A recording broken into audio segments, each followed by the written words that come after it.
Okay, so True. yeah, I'm gonna start. So, hello, everyone, and welcome to this episode of the BCperoG Show, a podcast where we talk about various topics from post-university life to career guidance. So sit down, get cozy, grab some coffee or popcorn, and listen to us while we talk about, well, business stuff. So if you don't know me, I am Nate Wasson, the current president of BCG, year 2020 to 2021. And I will be your special guest slash host for this week's episode. So when I call out your name, just go and say, hi, hello. So joining us here today would be Ian Sanchez.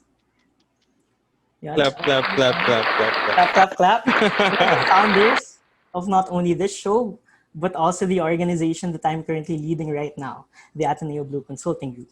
He is an ME graduate and was the president in the year 2009 to 2010.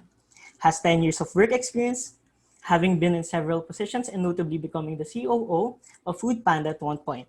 He is currently an advisor in several startups and has recently co-founded a business. So, Yep. next we have is Kija Valencia. So, she is a graduate of DS Management and was the president for BCG in the year 2015 to 2016. She is currently the national sales lead for MSMEs in PLDT.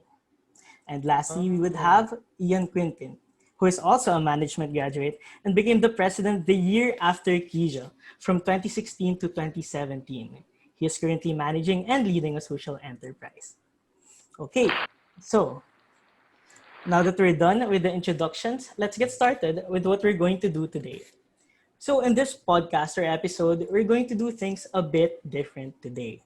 I'll be posing a problem, dial it back a little, and let's try to brainstorm, talk about it, and try to find some sort of solution on how to tackle it based on the various business experiences that you guys have. So, are you guys ready? Right, let's do it. Okay. So in this episode, we are going to discuss with this question in mind.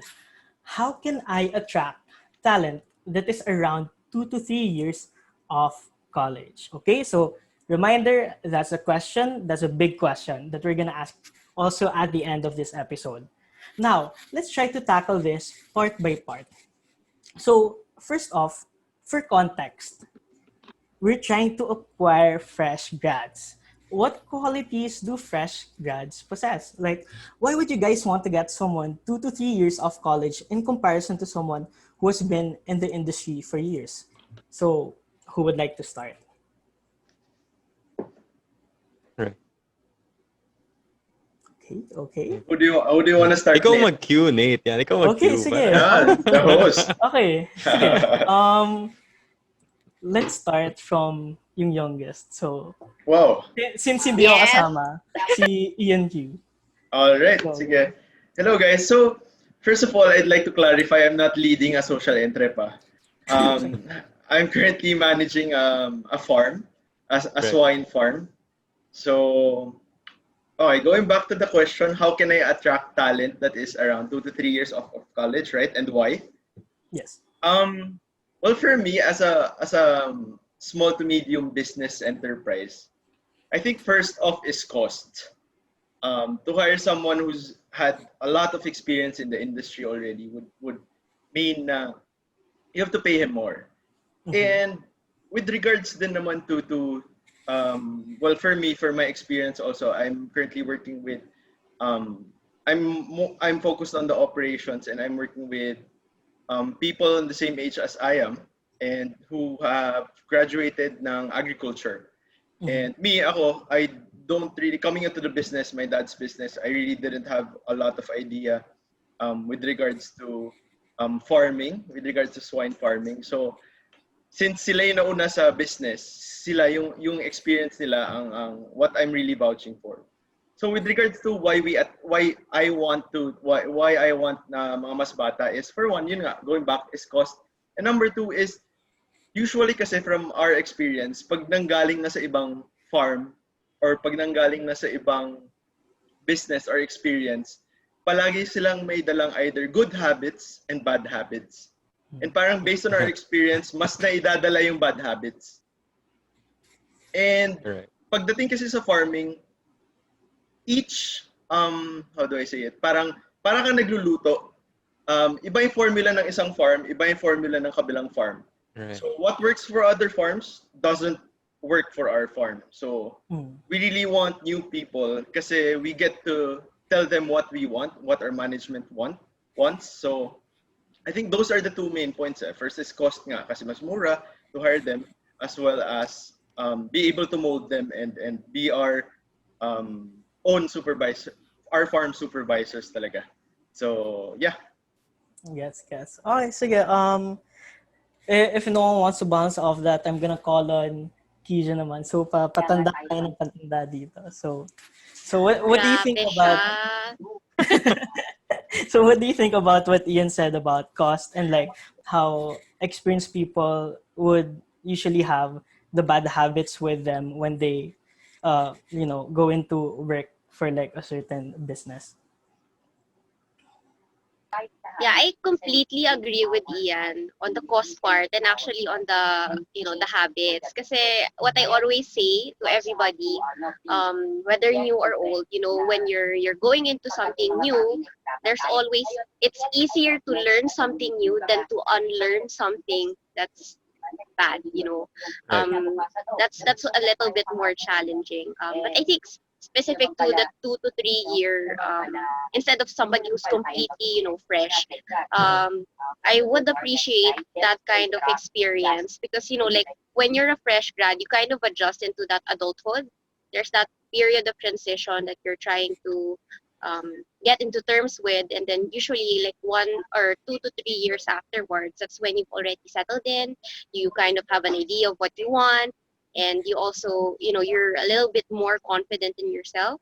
So that's usually and that kind of confidence, that also that skill, and it puts you a little bit more refined than somebody that's completely new. Yes, that's great. Right. So just to chime in, right? I think actually this is my current like business problem. Because basically I have budget to hire either like one kind of senior guy and like two like fresh grads, or I could either hire like three 2 to 3 year guys, right? And then and those are my options, right? Parang one senior plus two dalawang fresh grad, or tatlong 2 to 3 years, right? So that's why I actually ask everyone for their insight on this whole situation. I think Nate put it really well na you can actually when you're thinking about like hiring someone na 2 to 3 years, baka pwedeng fresh grad na lang, 'di ba? Kasi at least wala pang sungay, 'di ba? So actually doon nagre-revolve yung buong parang question ko. Yun nga, parang there's a choice. Tapos as well, like how would you even attract like talent na 1 year, 2 year, 3 year of college like these days? Kasi again, ito babalik na naman tayo sa pinag-usapan natin, Ian, mga PNG and Unilever na naman, 'di ba? Discussion, right? But like today, I don't really know like what's important for like kids na like 1 year, 2 year, 3 year of college. I don't know about you guys. Keisha, do you like work with any of those, or like ganun profile? I can't say because I'm the youngest in our company. Okay. Funny, diba? Okay. Sige, actually, si Ian S, may mention siya about yung problem about yung dilemma about hiring one senior and then 2 to 3 years. I was actually curious about that na parang Two fresh grads, huh? Two fresh Yeah, grads. One senior, two fresh grads, or 2 to 3 years. 2 to 3 years. Yeah. Besides yung cost nun, I'm curious, like, meron bang kind of possible dynamic na mangyari about it? Na like, if you hire, kunyari, dalawang senior and then isang fresh, or for example, lahat sila like fresh grad. Like, is there some sort of dynamic that you take into consideration besides yung like cost and yung budgeting? Yes, right? But before I go to that, si Ian, are you hiring ba? Like, what's the situation sa inyo? Are you hiring like people? Mapanood to ng mga employees namin eh. At malaman nila yung diskarte namin eh. Diskarte nyo. Oo. Pero for me naman, pare, parang I'm always open. Kasi right now, before we had a manager talaga, an operations manager. Right. And ako, I've been working closely with my dad. Pero unfortunately, nag-separate na kami with the operations manager. And I'm open kasi for me as an owner and as parang if you look at it in a corporate perspective kasi kami yung hire manager. Pero in reality, we're managing, I'm managing up until the bottom na sinasabi ko, oh, magwalis ka na dyan, ginawa mo na ba to, naghugas ka na ba ng maayos, naligo ka na ba ng maayos. Right. I think I'm always open to the idea and I'm looking for a manager as well.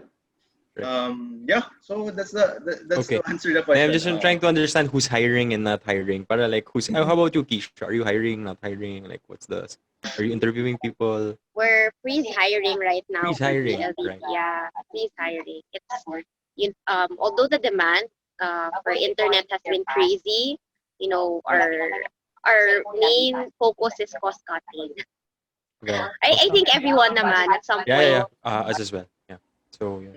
So anyway, to answer Nate's question, actually, if you hire one senior and two like fresh grads, like if magaling yung mga fresh grads, pwede nilang parang ma-upset din yung senior guy, right? Kasi mangyayari parang you're forced into a dynamic where parang the senior guy reports to me and then the two guys reports to the senior guy. So naging 3 layers yung option mo rather than just having one me tapos 3 people na 2 to 3 years. So 2 layers lang yun, right? So there's the issue of layers. And then yun nga, parang it's totally possible na if it doesn't work with the 3-layer system, parang yung senior guy, the analyst would be upset and parang mayat-maya, susumbong sila na parang ay, alam ni Ian yan pag mayat-maya, susumbong yung people on the, di ba, parang on the groundwork, right? Dun sa parang incompetencies ng manager, right? Kasi if you make it like a 3-layer, parang it's actually a bit more difficult. Baka hindi ko na din makita ko ano yung ginagawa ng other 2 guys. So that's my key consideration. The other naman is, pag 3 yung nag-report sa'yo out of nowhere, bugbog ka naman, di ba? So, but it's fine, right? Like you have to do it, right? But basically that makes my span parang 5. Parang all the 5 guys directly would report to me in that situation. I already have 2 like senior guys, so parang I can add one. So yun, actually that's a good question. I think those are the parang potential considerations. And siguro bro, just to add also, I'd also like na ipasok na yung question ng ano ba yung ipapatrabaho sa kanila? Kasi it could be like for us, it could be a senior caretaker, which is someone who's knowledgeable in doing labor's tasks of taking care of the pigs, diba? Pero that's one senior position as well. Pero if you go higher naman, a senior position would be like a manager for me, handling supervisors, and there's another level again of labor workers. Right. So parang maybe we could also ask the questions na ano ba trabaho nila basically? Yeah, so what I am getting is that not only are we considering the dynamics but also the context of what we're getting them in terms of yung specific positions nila, no? Okay, so what Ian S said about yung medyo winiin niya na yung pros and cons about yung dynamics, and also kanina we've been also talking about yung pros of like why you guys would try to acquire talent, a fresh grad. Siguro now naman I want to talk about yung mga cons of getting a fresh grad, di ba? Like, what do you guys think about yung stereotype? Like, kami sa college, maraming sinasabing stereotype about yung generation namin, di ba? Na parang yung generation namin, like, snowflake sila, meaning na parang, you know, medj sensitive at times. Right. And then, we have, there's rumors that we get na parang they also quit after ilang months lang. So, well, what do you guys think about that? Or have you guys worked with people kunyari, in my generation, di ba? Na yung ganito or like fresh grad. So, sige, let's start first from Ian Sanchez naman. Right. I think ano naman like to be honest yung reputation from like graduating from a really good school, I think it's the same and hasn't changed for a very long time. Na parang like yung mga atinista na yan, parang they don't wanna do XYZ work. Parang they only wanna do like empty, diba? Parang ganun. So I think that hasn't changed.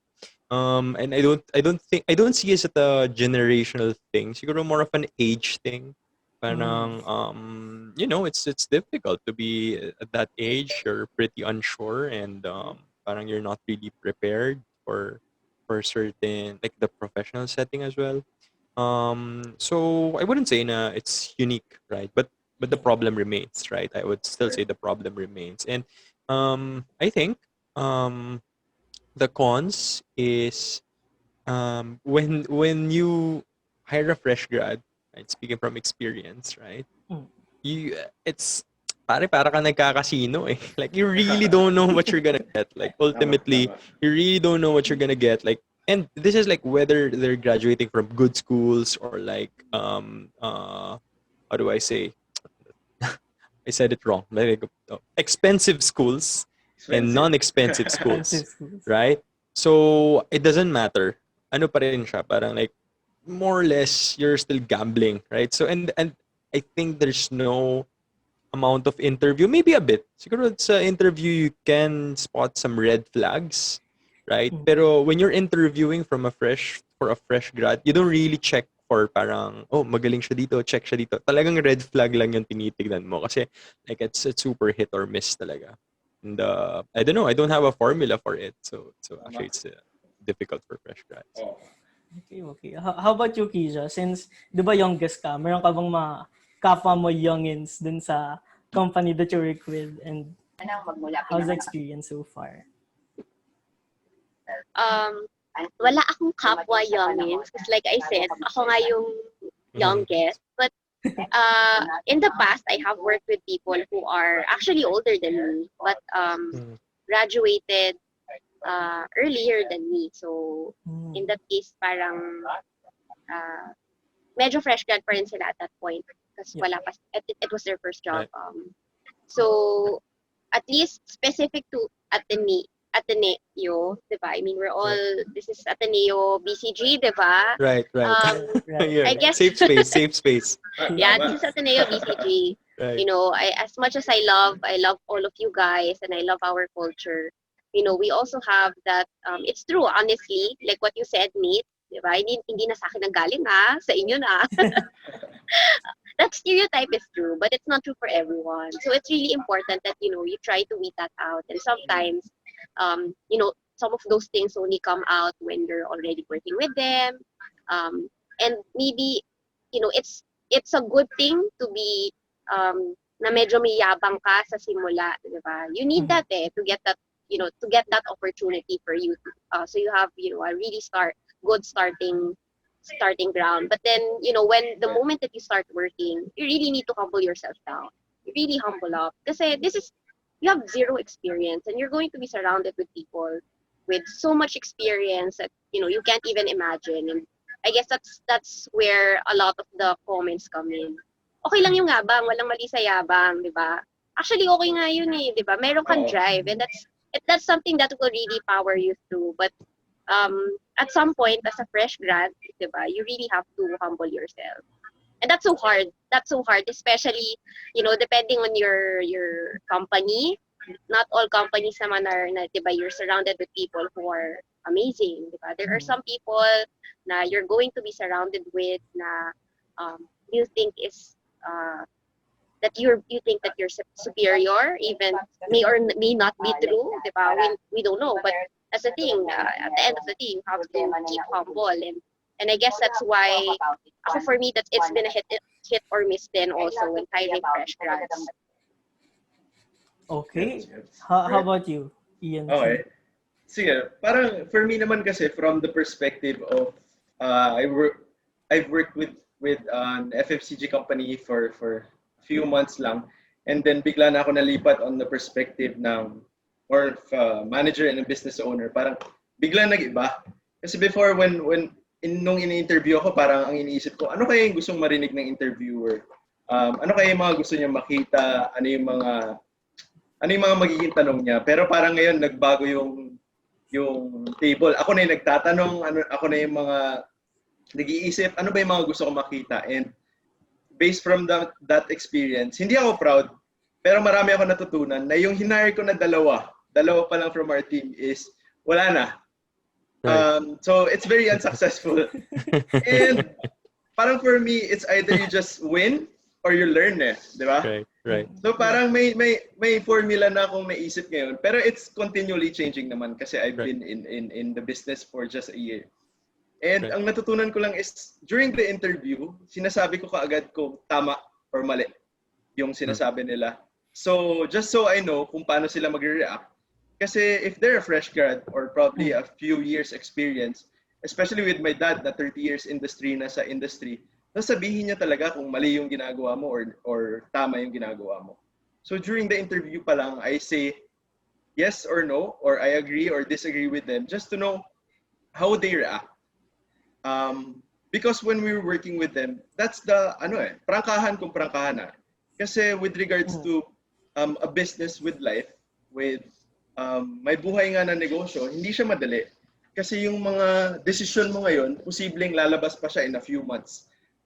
Relating to the poultry industry naman, yung decision mo ngayon, lalabas ka agad siya bukas. Pero in a swine industry naman, it's more of a long term. So that's one, sa interview. And number two naman, pag na-accept na sila, binubuhusan ko talaga ng trabaho. Yung mga trabaho ng labor talaga. Kasi that way, I will know kung humble ba talaga sila na gusto nilang matuto. Right. Yung mga nagsasabi ka agad na, ay, hindi ko trabaho yan. Iba nang usapan yan. And it's a huge red flag for me. Because how will the caretakers, usually the caretakers kasi of the pigs, are the uneducated ones, are the ones from very, very poor areas. Because like the States nga, most of the blue-collar workers, yung mga hindi nakapag-aral, di ba? Same with here in the Philippines. And how would the supervisors or the managers get respect if they don't even know how to do the job? Yung mga hindi nagwawalis, yung mga hindi marunong mag-alaga, hindi marunong tumingin. And for me, it applies to different businesses as well. So that's my perspective. Okay. Sige, different fields. So yung number ginagawa mo, questions. And then dalawa, bubuhusan mo ng trabaho after mo kunin. So, knowing that and how it's applicable to other fields, as you said, meron ba kayong i-add to that? Meron ba kayong like, Ian S. and Kija, like, do you guys have certain strategies? I just have a question, right? So Ian, those two guys that you interviewed and hired, were they fresh grads? Or? Well, the first one is a fresh grad, and then the next one has so much experience in the field. Bigla na lang nawala. Wala pang 1 week. So Casino talaga nga. Casino talaga, casino. Right. Okay. Yeah, for me, I think you really have to check for red flags talaga. Parang it's when someone like interviews for you, parang medyo ano na siya medyo intersection point na siya Medyo ang daming pwedeng places na mag-interview siya or like hindi swak yung time or like there's so many other things. So parang when you when you interview someone, medyo ano na yun parang parang filtered na siya a bit, right?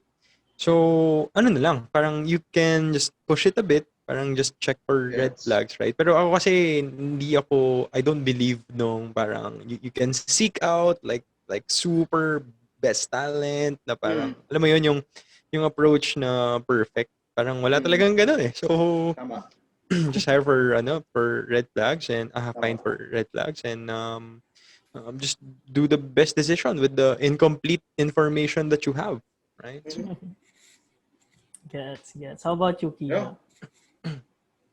Now, kasi I'm really thinking, most of our listeners now are I think, are students, and these are things that you have to look out for.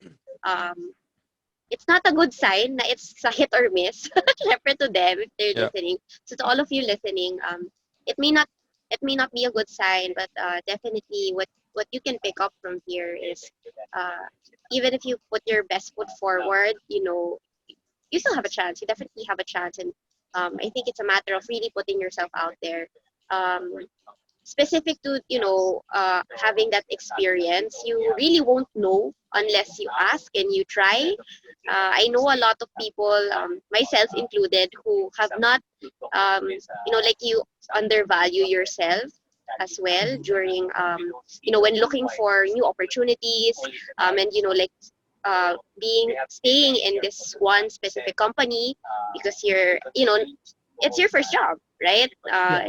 Just circling back to the question of Ian S, how to attract people who already have the 2 to 3 years experience. You maybe that's something that you need to start asking if this company is for you, if and at the same time, are they seeing your value, and are you actually growing? Is there something you're learning pa? Yeah. Okay. But just to add to the question lang din sa question ni Ian S. Mm. Let's say Right. we're hiring 2 to 3 years of college. That means na they're Right. leaving their company that they've worked for, let's say, for 2 years. Sabihin natin, nag-stay na siya doon for 2 years.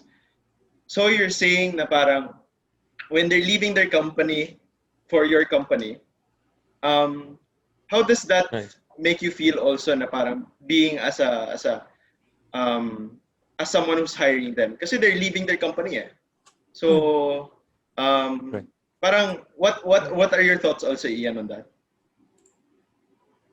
I think most of the people I spoke with actually are attracted with the whole like startup situation. It got seed funding and parang like it's a real startup.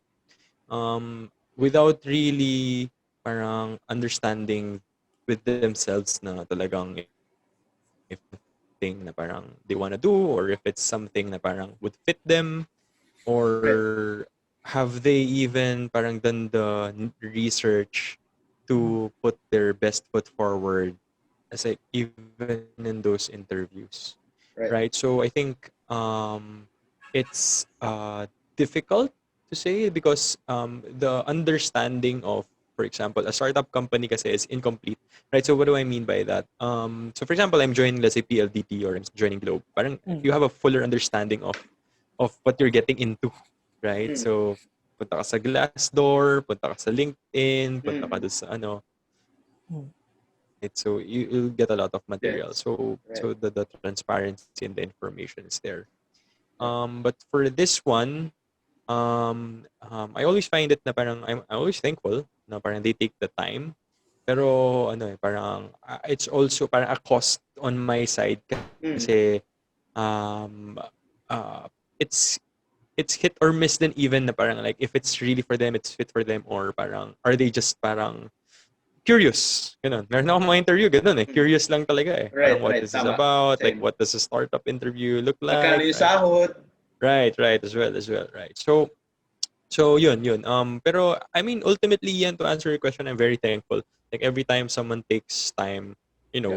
to get to know more about what you're trying to do, I'm very thankful. Yeah. Tapos ano na lang, bonus na lang talaga kung Tama. kung okay yung candidate, right? But Oo, I'm thankful pare. for the time. Yeah. Bonus na lang talaga. Yeah, parang on our perspective din as someone who's hiring, para at least nagkakaroon din tayo ng picture kung sino yung mga graduates or yung batch na hinahire natin eh. So for me, same with interview eh, na parang for me when I was getting interviewed, I wanted to go to a lot of interviews eh. Parang ngayon baliktad na eh. Ako naman, I Right. want to get a lot of interviews to know which questions to ask and to know Right. ano ba ang batch nila, kasi usually yung mga in-interview ko rin magfe-friends din eh kasi ang liit lang ng agriculture industry. So you get Right. to ask Right. feedback also kung kamusta to. So yeah, that's a good point nga, Ian. No? Yeah. Okay. Okay. Maybe as a candidate, I can give some Mm. input because my original field of interest was startups talaga, and that's what I Right. was applying for, like fresh out of college. But yun nga, I ended up in PLDT. But anyway, so when I was asking or I was interviewing around, what I really appreciated or found fun, yun nga, startups, they really have like really fun interviews. There was one interview na I did. It was a group interview, and then you would all answer at the same time. And then, that was kind of refreshing for me as somebody who's also gone through a lot of corporate interviews. And, it's, I get what Ian is saying, that sometimes they just want to find out what's it like. Di ba? Right, right, Yeah, Right. without really understanding what it really takes to be in a startup. So I completely right. understand. Yeah. But it's not just the startup, right? Like, even if in any job that you're interviewing for, Right. like in Right. any job that you're trying to get, sometimes, I mean, it's quite obvious if you're just parang curious or you're just parang fooling around, right? Right. Parang there's hygiene research that you need to, di ba? There's hygiene research Agree. about the company. There's hygiene research na you should do, right? Before you even take an interview, right? And I've s- I've interviewed so many people na like first 2 to 3 minutes pa lang alam ko ng parang walang katutunguhan What? to. Right, right. Uh, tama, tama. Okay. Sige, so guys, you heard it here, ah. Yan yung mga tips. Don't make it like a casino gamble. Gawin nyo at least mga 60% ba naman yung success Right. rate, di ba? Okay, so sige. Let's say na kunya na-accept sila and they're ox naman. They're solid. Pag andun na sila, do you guys have any strategies on like how would you make them stay longer in your different businesses, or do you think na parang it's more of talagang yung choice nila yon, right? Because like we also have, I mean, not me, but you guys have experiences as fresh grads na Right. you guys Yeah. chose to stay Yeah. or leave a company, right? And like siguro I also want to know rin na kung if may iniba ba yung company about a certain aspect of them, would it make you stay for a longer while or no? So, yan. Yeah, Sige. Go. Go. I'll, Go ahead. I'll Go. pitch in.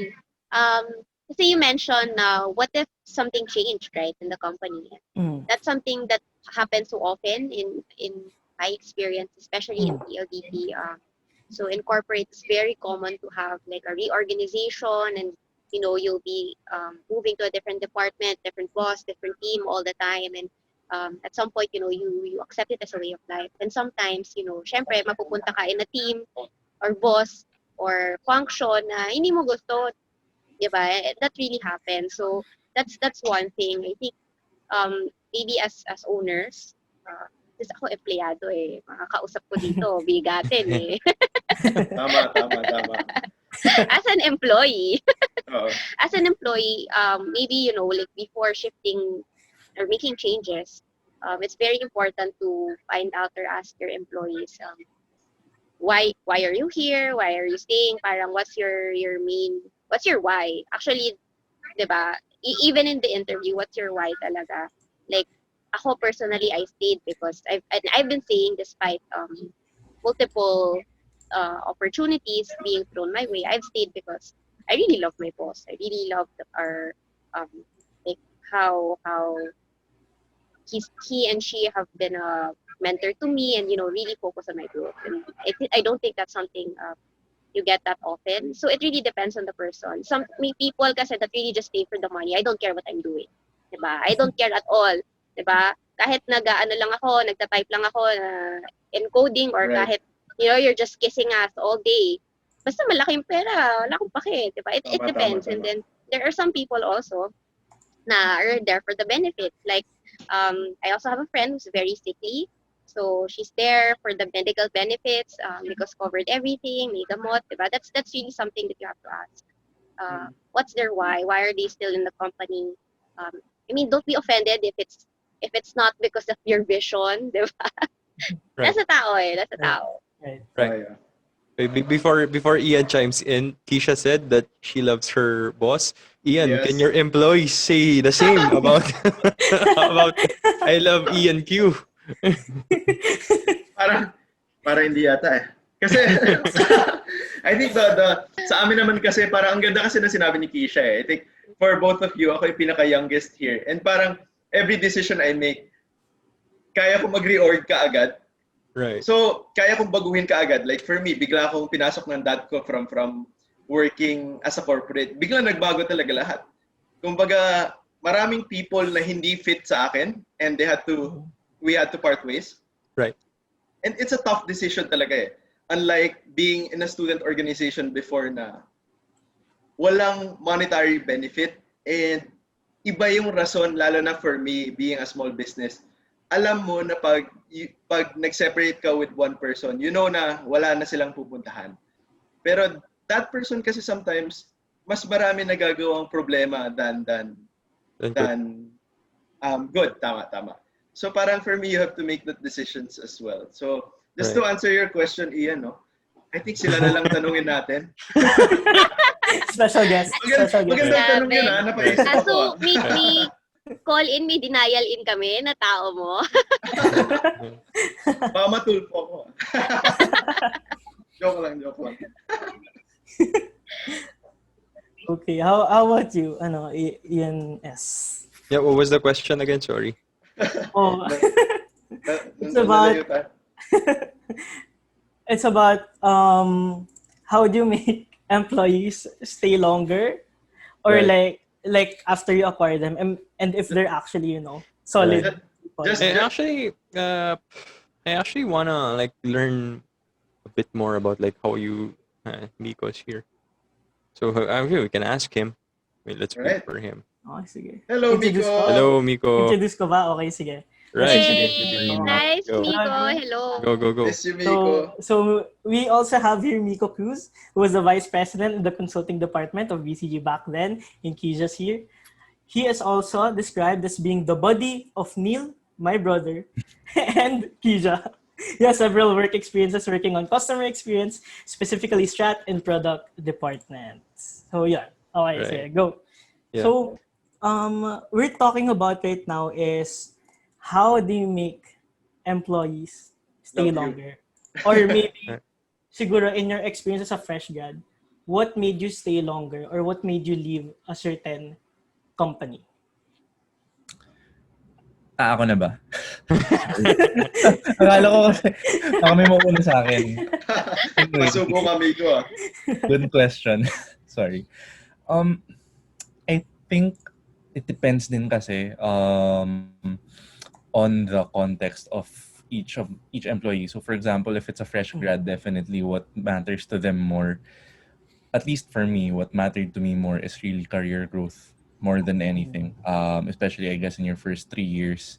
By career growth, meaning you learn something in the job every single day that can be used not just in your role but also outside of it, and it's something that builds you up, yung value mo, not just as a worker but I guess as a person.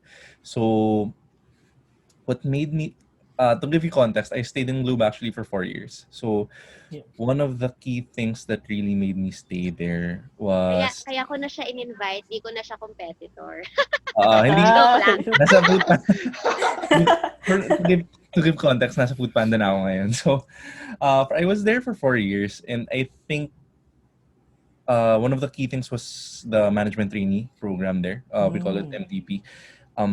You rotate around 4 different programs in your first year, and I think as like a growth factor or for someone early in their career, sobrang laki nun because you essentially get skills from varying different kinds of departments. So that was one key thing for me. Yeah.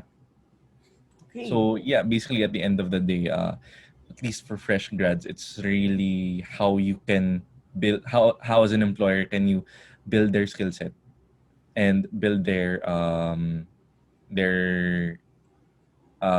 basically grow them. Yeah, pretty much. Yeah, I get that. I mean, ako, hindi pa ako graduate, pero siguro that's one of the things that I'm looking for when I find a job eventually, that I'm looking for growth, like most definitely. Do you want to chime into what Miko said, You know, ENS? Miko, alam mo, Oh, yeah, your please. company, I think, is very lucky to have found you. Syempre. La- Wow. But you know, that's kasi that's really not a common trait. You know, Mhm. I work for a company whose average tenure is about 30 years. You know, these Wow. are people who Wow. never left talaga. And so if Mhm. you're gonna ask somebody why make people stay, di ba, how to make people stay, PLDT talaga. Grabe. 30 years. Hindi na ako mag-argue. Ayaw, 30 years. pinapa-resign na sila. Ayaw mag-resign. Surprise na nga ako sa mga 20 years lang lube. So, Yeah. But you know, like that's how you know it's a good company. So that's, I think, you know, for the fresh grads who are looking for a company, also check in with the people. Do they like the company? Tama. Diba, do they like the people? How are, you know, the top management really treating their people? Kasi the job right before mine naman, before PLDT, when I was working there naman, even as a management trainee, you know, everybody was telling me, wala kang patutunguhan dito, mag-resign ka na. Diba, like, Mm. what kind of For reassurance do sure. you get from that? So that's really one thing that you need to look at. It's not just, diba, the career growth, but also how they treat their people. Kasi that's why they're staying. But you know, circling back a little bit to what Ian said, na there are some people who, alam mo yung gumagawa ng mas maraming problema. So the challenge with people staying for 30 years also means na 30 years na silang gumagawa ng problema. Diba? Tapos hindi mo sila pwede tanggalin. Oh. Right. Okay. good point. Right? Parang, ikaw muna Ian. Para I wanna hear your side also eh. I'm the youngest here. I'm just thinking like while you guys are talking and like I'm listening to you. I think ano rin eh, parang to a certain extent, many companies have failed the whole transformation of just retaining talent, right? And let me tell you a bit about my story, right? So basically, very early on in my career, I realized that corporations in the Philippines generally have not changed their ways to retain talent. Right. So what they do basically is like, for example, if you're moving from one company to the next, if you stayed like 2 years in your previous company, they're just gonna add like 20 to 25% of your salary, and then that's your next salary. Like I don't wanna like say bad things about the HR like practice in the Philippines, but it hasn't changed for quite some time, right? And ganun yung formula. Basta kung ano yung previous job mo, 2 years ka dun sa previous job mo, add ka ng 20 to 25%, and yun na yung raise mo to the next job mo, right? And you know, if you're staying in the same company, the math is you're gonna get like a 5 to 7%, maybe 15% if it's a really good year increase, right? For every year, right? So and then there's like the big companies now who never get raises like 2%, 5%, 4%, right? Pang Starbucks, sabi nga nila, 'di ba? And no, I don't mean that in a bad way, but it's just reality, right? That's how some companies work, right? So there's really no fault. It's not really like the fault of the people like moving around, right? But just companies have not sort of adjusted, right? So here's my story. I learned that early on in my career, like first job, second job, alam ko, like this is how it works, right? So what I did, it's like I intentionally like moved from one job to the next every 2 years, intentionally. Right? So parang yun yung hack ko. Parang like, was it right? Was it wrong? I don't know, right? But I figured out like, oh, this is how the game works, right? Parang you move every to every 2 years, parang you'll get like the best bang for buck, right? So parang and I gamed it basically, right? So I gamed the system like every 2 years I'd move. Because wala eh. Like even if you grow like 10 times, the way like corporations are structured in the Philippines, they won't allow you to get like 10 times career progression, even if you That's improve why we 10 have times. a bad name, Ian eh. Ano yung bad name? What do you mean? So, no naming companies. No naming companies. No, not the company, Ateneans. Right, right at the end. Yeah. Pero yun nga parang like what I'm saying is I just like learned that early on, right? Parang like, and I'm just a participant. I didn't make the rules. So parang like I'm just gonna do this, right? Parang, and like a lot of like kids from our school do this as well. Like parang they realize, oh, this is how the game works. So parang I'm just gonna do it anyway. But to Keisha's point, um, and to Miko's point, actually, naniniwala pa rin naman ako dun, right? If you have parang yung why and parang if you have that parang I have a better purpose than yung ginawa ni Ian na parang just gaming the system for the last 10 years, right? It's more worthwhile and more fulfilling, right? So yun yung parang thinking ko around it, and just came to me when you guys were speaking. And by the way, I can say that now kasi parang now iba na yung perspective ko. So parang I have an out. So I don't do that now. Like I don't operate like that anymore. Pero like honestly, the past 10 years, that's how I adapted. Like, and it's just so sad na many companies in the Philippines don't have like the dynamism and just the means and the DNA to keep talent, basically. Right. Probably, Yan. May okay. sinabi. Sige. Parang sobrang dami kasi nila na nabanggit na very beautiful, like especially for me na I'm learning from in this interview na actually inaccept ko lang talaga just to learn from you guys and just to build on what you guys said. First of all, kay Ian Sanchez kanina, sinabi niya yung jumping and gaming the system. Parang for me as someone who's hiring right now, pero someone very young in the business also, parang okay lang if I hire someone na 2 years, pero building on Miko's point also, someone who's hunger for knowledge. Kasi hindi ko lang siya basta tinuturuan, pero he or she is also contributing to the company. Right. So I think that's one important thing. Kasi ang dami ko, parang hindi naman ganun karami naturuan ko, pero probably a few lang. Ang daming pwedeng ituro, pero they're not interested in it. They're not interested in learning in it. Parang sabi ko, matuto ka mag-drive for a middle manager. As simple as that, matuto ka mag-drive. Until now, after a year, I've said that, wala pa rin. Kasi he doesn't want to learn eh. Pero if you think about it, if he learns to drive, ang dami niyang pwedeng gawin after working for me eh. Diba? And just to add din from Keisha's point naman, ang ganda rin na sinabi na for PLDT, ang daming natitira for a long while. And I think for us kasi, for our industry, ang bilis ng turnover. And I think that's one thing I myself should learn also on how to give a better salary, a better culture for the employees also. So, yeah. Okay. Okay, medyo segue slide because this has been on my mind. The moment that Ian S talked about big companies, right? Like big businesses. And then like we're talking about like what these fresh grads are looking for and yung like strategy naman nyo in terms of like trying to make them stay longer. There's some rumors from like previous batches that mostly mga ME to. I don't know if you guys worked with these certain companies. I'm not gonna name them. But there are certain companies raw na parang kind of cutthroaty na yung competition. So like, for that one, how does that work? Like, ano yung model nila and why do they describe it as like cutthroat competition, kumbaga? Yeah, I think I know what you're talking about.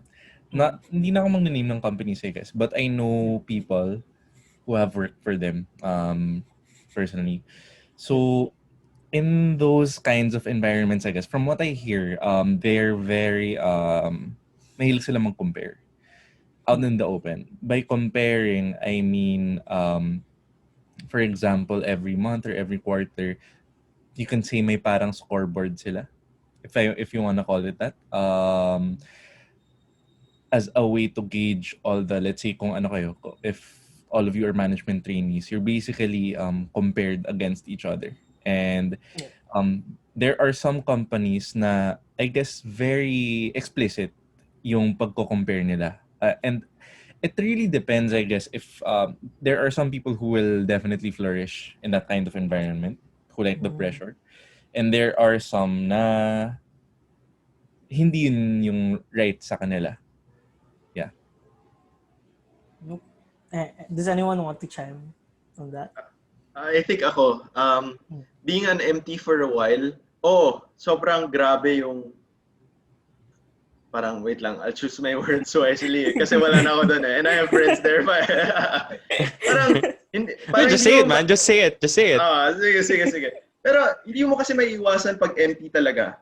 Ang tingin nila sa MT, lalo na Atenista, Lasalista, UP, UST, yung mga MT na yan, alam nila na, like for example, for my company pala before, just to summarize my point, yung MT before, a few years back, mas mataas na yung position sa 30 years na yung experience sa field na yun.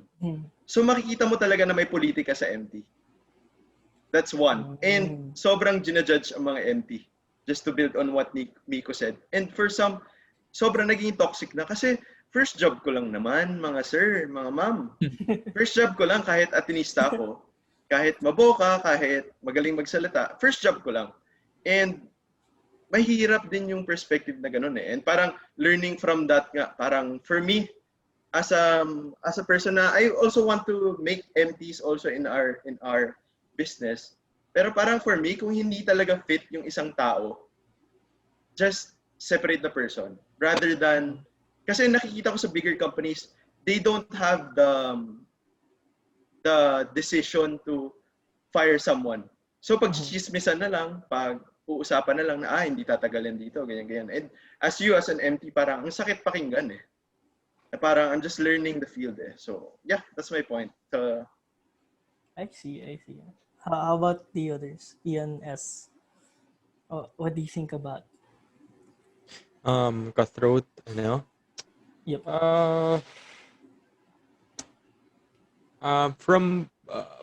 Actually, sa totoo lang sa ano lang yan, sa ano lang talaga yan eh.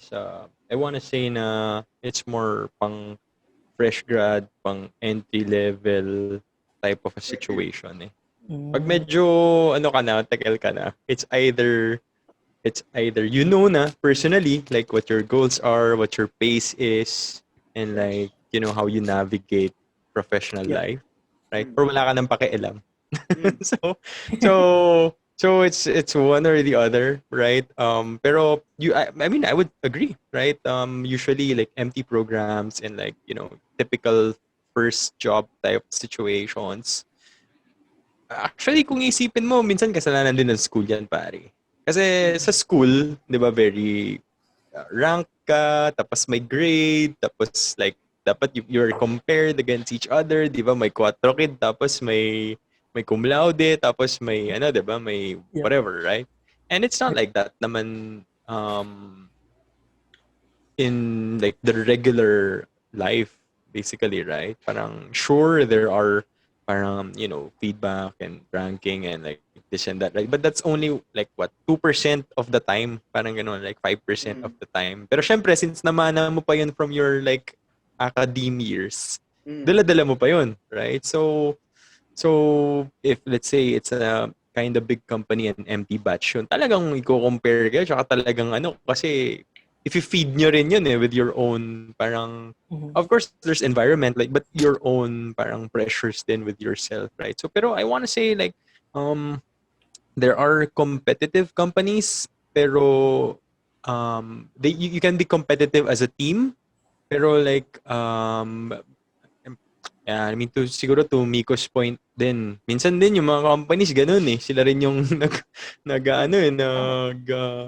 nagpupush din sa mga 'di ba, sa mga tapos may poster kid ka ng favorite ka nung 'di ba, nung department head na to, it's favorite ka nung department head na 'yon, 'di ba? Tapos bata yan ni boss. Gano'n, 'di ba? So I mean it happens, right? But siguro what I want to say about that is just make sure na parang you get past that evolution faster. Parang it's an evolution Parang eventually mag-move on ka rin dun right? So Right. siguro just be vigilant na parang you can get through that evolution and parang you're gonna move on with like a proper parang pace. Gotcha. Yeah, I think this is where the conversation about staying really comes in. Kasi the longer that you stay in a company, the longer that those small chika chismis things don't matter to you anymore. So at the end of the day, diba, you're just doing your job. Yeah. And if that's what your performance reveals, diba, it's not your fault, diba? You're just doing your job talaga. But parang sa akin kasi what I really want to share, just coming from all of what you're saying, what you guys have been saying, it's so different working for a company that has talent that's been retained for 30 years and that has talent that has a really high turnover, and I can see that very clearly with where I'm working at. Just some context. So I'm also working we're a converged company. So for both PLDT and Smart, and PLDT, like I said, is a little bit more of a mature company.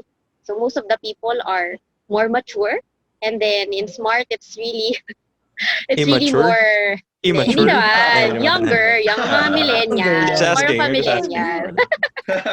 More millennial, and that skill level is really different. So alam mo yung sinasabi mo Ian kanina na parang yun nga yung it's creating more problems, but at the same time sometimes you have to see din yung skill that they're bringing in, that knowing that history, knowing everything. Parang I'm so surprised when I'm in meetings, people are talking about things that happened 10 to 20 years ago, na how the telephone lines revolutionized the business. And as millennials here, diba, let's be real. It's not something that we can imagine. Kasi parang ako, like, I can't imagine ever making a lot of money from telephones. But it's that kind of insight from the past, that kind of experience, that kind of skill and level of knowledge within that company, because they've stayed so long. It's really so valuable. Unlike in other companies na have very low retention rate, the amount of training that you have to do, diba, paulit-ulit ka na lang magte-train, tapos Yes. mali-mali na naman yung gagawin, diba, that's nakakapagod. And then in the long term, it also has an impact. Kasi what I noticed, parang a project that we did 5 years ago failed, and then now we're trying to revive the project, only to find out it failed again. So and that's because nobody knows that people did that before and it failed. So you're making the same mistakes without top management or anybody really knowing. Unlike in our company, people remember talaga na hindi yan nag-fly, hindi, wag natin yan gawin kasi these are the pitfalls. Diba? That's the trade-off. That's the trade-off that you get for retaining people, and then also allowing them to try to resign and find other opportunities. Syempre, it may be good for the person, but diba, as a company, like I really agree with Ian. Companies really have to change and figure out the DNA to make their people stay, so they don't see that that huge trade-off they can get. Yeah. Sige, I'll add on what they said. Go. Na-guilty ka ba, Ian? Di naman. Parang kasi ako, I remember two advices from my mentors, from one of my boss in the previous job I worked with, and one from my dad. Connected with Ian is, sinabi ng mentor ko before sa previous job ko is, yung politika hindi matatanggal yan kahit saan ka pumunta. Kahit saan, there's no perfect company na walang politika. And sabi niya sa akin, yung politika na yan sa umpisa lang yan. Once you get your skill, wala na yung politika na yan. Yung politika mo parang damit lang yan. Yung skill mo is yung totoong dinadala mo sa company. Kasi yung perspective na binigay sa kanya, let's say si person A, nagbibigay ng 50% increase sa company every year. Pero kupal siya. Walang may gusto siya sa kanya sa company. While person B, very likable, very lovable, pero walang dinadagdag na input sa company. So pag politika at medyo parang balat sibuyas ka, ma-affect ka talaga ng politika. Pero once you get to know how to be able to, sabi nga ni Ian, to be able to maneuver sa kumpanya, sa politika ng kumpanya, sa skill na kailangan mo na ipakita, mas magsusurvive ka. It's the skill na una, more than the politics, more than the sinasabi na iba. And second naman, from my dad, connected rin kay Keisha. Sabi ko, oo nga, my dad has been in the industry. Kakasabi niya lang recently na he's been in the industry for 30 years. And may mga bagay-bagay ako from seminars, from webinars about sicknesses of these pigs, ganyan-ganyan, mga science shit. And sinabi niya, matagal ko nang alam yan. And connected to that is, pinapasubok din ako. I'm lucky to have a dad na pinapasubok niya akong magkamali, mag-try out. Example nga is, may one time na may ginawa ako sa farm, may ginawa akong changes, and dumating yung consultant namin, bigla nagulat. Sabi niya, bakit to ginawa? And nagulat din siya na pinapayagan ako ng dad ko. And I think that's one thing also na very important to fresh grads. And also, based on what Keisha said, sobra. Totoo yung sinasabi ni Keisha na laging sinasabi din sa akin ng dad ko na, subukan mo. Pero nasubukan ko na yan dati. So I think kasi our company as a small business, parang it's a microcosm of the entire corporate world eh. Kasi hopefully, if ever the company grows nga, or if ever I work in a company also, the perspectives are very similar and the principles are the same from any business. Parang ganun. Okay. So, bouncing off of yung mga tips nga na binigay ni Ian Q about fresh grads, siguro we can finally try to answer the big question that we have and the one that I brought up in the first minutes of this podcast, which is how can I attract talent that is around 2 to 3 years of college? I mean, we've talked about yung mga recruitment tactics and styles, strategies. We also talked about how to make them stay longer. We talked about yung certain other practices nga na talking about kind of like a dark side or kind of a medyo harsher condition, quote-unquote, in terms of yung ibang companies on how they would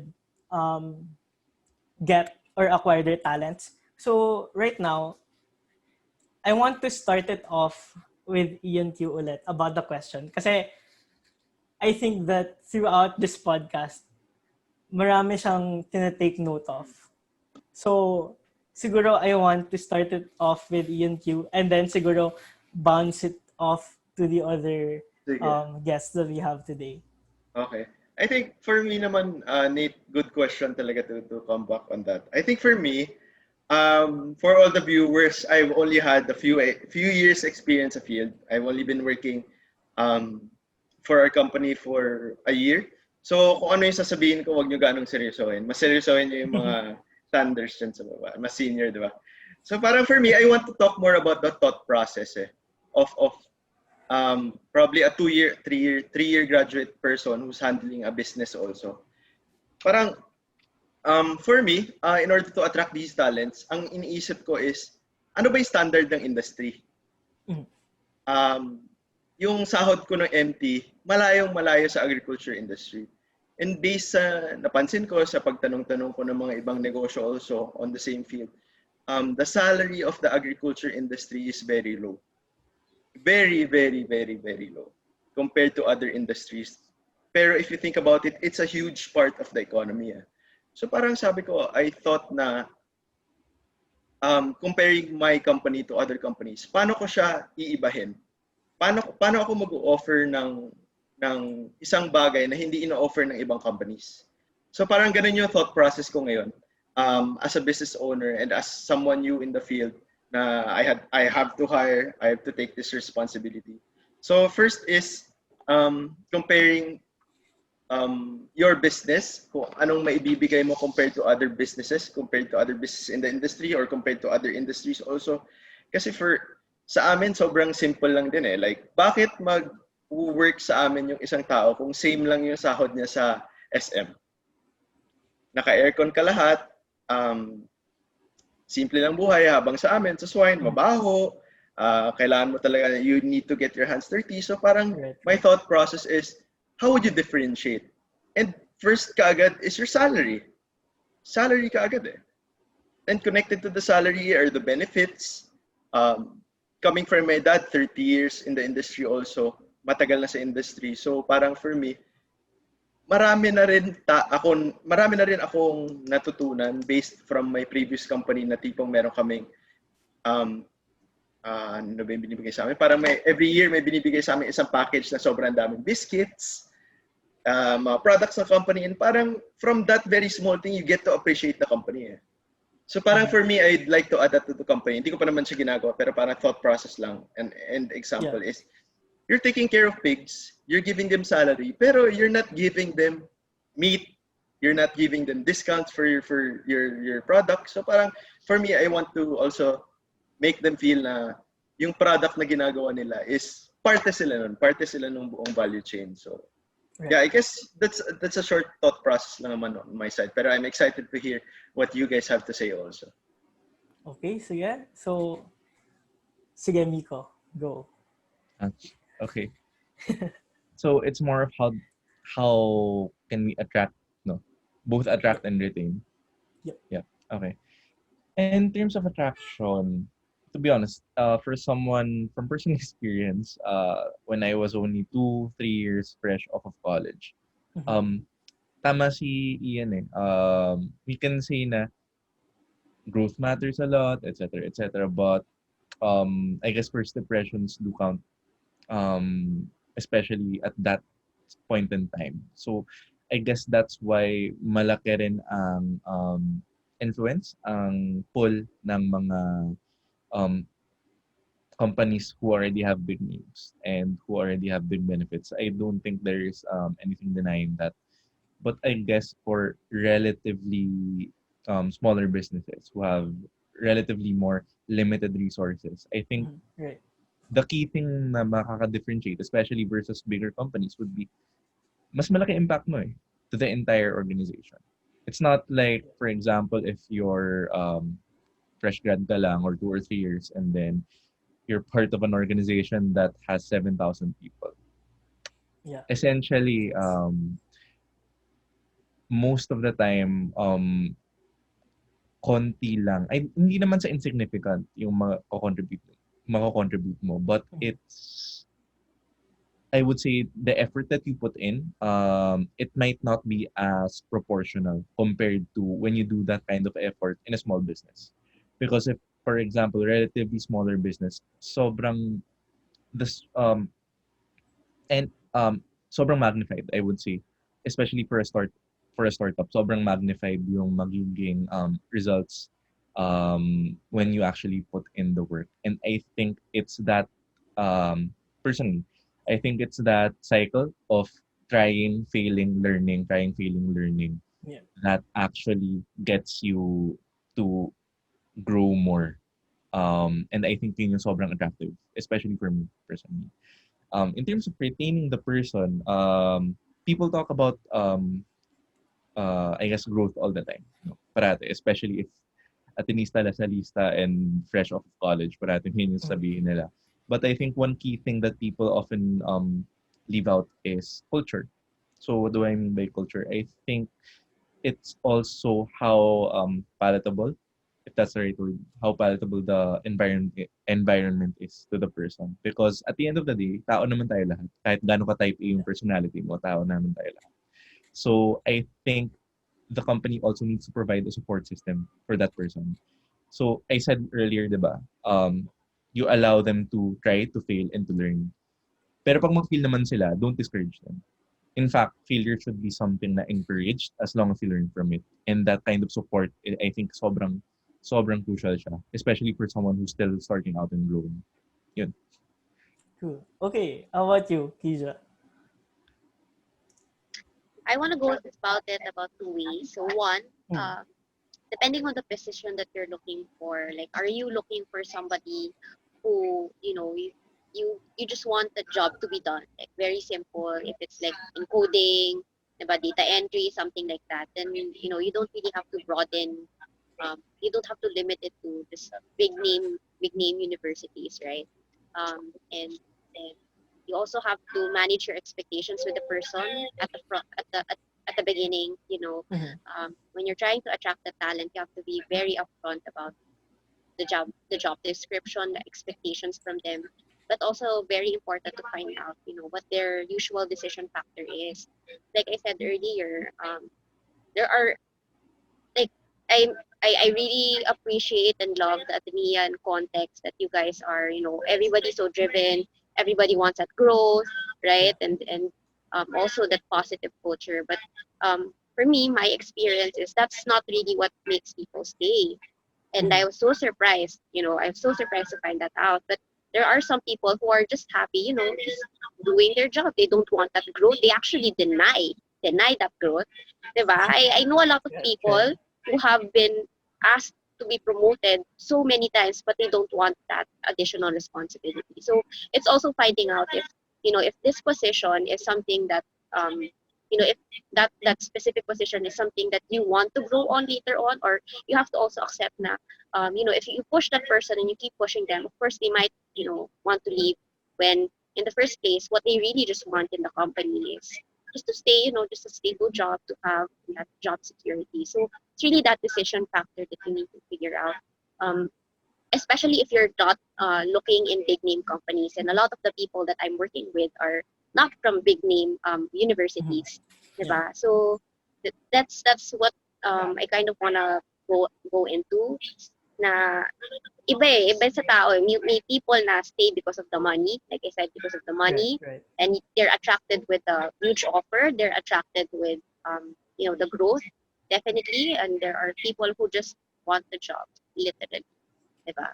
So, and there's nothing wrong with that, I'm actually really jealous of those people na content lang sila, nasan sila, diba? That's not like that's not something you can buy, that contentment. But diba, it's not for everyone. So very important to find out what that usual decision factor is for the person, and if that fits with the position that you're offering, if that's what you are looking for in the person. So I know there are some jobs na, diba, you want it to become like a stepping stone, na later on they can be manager when you try to expand your company. But there are also some positions that are administrative in nature and don't really have a room for growth, and sometimes that's exactly what people are looking for, without you realizing it. That they don't want you to push them, diba? They don't want you to push them. They're happy na eh, and they're, diba? And especially if you're not giving them a raise and you're gonna give them additional work, nakaka-apathic. So it really depends on the person. So that's what you'll have to check in when you're trying to attract them. Yeah. Right. I think that's the best piece of parang talk that some of our viewers and some of the students will see. Many students, I included when I was a student, don't realize na parang the world outside of school is parang sobrang heterogeneous. Alam mo yun, parang iba-iba talaga. Parang like you will be surprised like na parang ganun nga, 'di ba? Parang as Keisha said, there are people na parang ganun, chill lang. That's okay na dun. Yeah. 'Di ba? Parang, and there's nothing wrong with that, right? So she put it really nicely na parang there's really nothing wrong with that. Parang you're content with where you are, you're turning down promotions, right? And I think that's perfectly fine. Pero yun lang, parang warning lang with like some of the viewers, some of the Ateneans watching na parang like there are a lot of people like that. Right? So, yeah, but for me, siguro parang I really like what Nico said about impact and like how you can offset that with yung trade-off mo with salary, right? And I think that's useful, actionable advice for me. Actually, ako talaga yung nag-ask ng question right? So actually, I just want to thank everyone for taking the time and dropping in some advice for my hiring problems. Okay, so is there anything else that you guys want to add to what any of the other guests here today have said? You guys Apply good na now? kayo kay Ian. Ayan. Kay Ian Sanchez, hindi The kay link Ian will Quintin, be they'll put in the link in the description. So if you want to apply for Ian Sanchez, super solid boss, yan na, this is your chance. Ian, Right. Ian, magkano ba sahod? Um, Mag-a-apply na rin ako. right. But yeah, we have a um, you know what, it's really hard, right, to look for talent these days talaga, and primarily because there's a lot of options, and parang it's just competitive as well, right? Parang it's just flat out more competitive for us, right? I can't speak like for ano for other ano parang, how do I say this delicately, for other categories, right? Yep. Kasi alam nyo guys, yung mga sa students din, okay masyadong mag-worry din, right? So Mm. we like Athenians will always be competitive, you know, parang like if you like put up a business, di siya mag-work, hanap ka ulit trabaho, Ateneo pa rin diploma mo, no worries, right? You join a startup, it doesn't work, Ateneo pa rin diploma mo, you'll find a job. Right. So, I mean, provided so and so yung mga pinag-usapan natin, 'di ba? Wag kang BS, wag kang 'di ba, wag kang maarte, Yep. ganun, right? So, Yep. so yun, parang ano rin, just for those people na are ano rin, parang a bit stressed, right? So that's some like fatherly advice from me. Yeah, so siguro I also want to thank Nate as well for hosting. I want to thank you guys again, Ian, Miko, and Keisha for the time. I know it's been very helpful for me. Right. Okay. Gonna give you a So, clap. do you want me to cap it off na to end the episode? Pwede, Yeah, pwede. sige. Okay, sige. So, there you have it, folks, for the college fresh grads out there. Also for the recruiters, kung meron sa inyong nanonood. You heard it here from our alumni. If you want to attract talent that is 2 to 3 years off college, then that's what you do or strategize on. So, if you've reached this far in the episode, congratulations. And also thank you so much. We are grateful to have your support and also for giving time to listen to the wisdom and knowledge that our alumni give each week. Remember, if you like this video, please press the like button. And if you want to watch more and see more, please subscribe and click the notification bell. So, please also do share it to your fellow students or colleagues. If you would want our alumni to answer your questions or be featured in the next episode, or if you have any feedback whatsoever, please do comment down below in our video. So once again, thank you. And this is Nate signing off, and we'll see you guys next week. Solid! Solid. Nice Solid, one, pare, solid. guys. Raising Solid the ulit. bar, pare. Ian raising the bar. Raising the bar, pare. Pwede na ba ako mag-leave sa chat natin? Ipabalit ko na si Nate. Right, sige. Pero, ano lang, maybe just a segue. Gusto ko isumbong kay Ian Sanchez. Si Right. Miko Cruz. Kasi si Miko Cruz yung Ano? nagaya sa akin papasok sa BCG nung second year. Alright. Alam mo, Ian, paano ako niyaya ni Miko Cruz? Oo. Sinabi niya sa akin, pare, kikita ako sa BCG. Hindi ko makalimutan talaga yun. Sabi ko, pare, sali ka BCG. Oo, magkasama kayo ni Poch doon, pare. Sabi ko, tawang-tawa ako hanggang ngayon. Tapos after nung year na yun, next year, naging AV. Sa rec week ba yan Oo. sa Kulay ko? Oo, Oh my palay ko, gosh. pare. Ano, Palay ko. sa totoo lang, ang naming BS na iniisip ni Poch para mag-recruit. Oo. Sabi ko nga, nagulat ako, hindi ako Grabe, chicks. dinaglag mo tayo, Miko. Sabi ko, hindi. Recording. Sabi ko, hindi ako chicks. Bakit ako pinansin ni Miko tsaka ni Poch? Gags. Bago yun ah. Si Poch Pero- lang naman yun. Na yun eh. Pero fun. Sige. Si Miko nag-recruit sa akin. Nakakatuwa. Yeah. Miss Sige. kita, Miko. Hey, Miss kita. I got to go. I am step out lang, but I'm gonna leave the room open if you wanna catch up. I'm gonna step out. Sige. Right. Kumusta Food Panda, Miko pala? Maano siya, actually, maganda. To be honest, sobrang solid yung culture, bro. Kasi coming from corporate,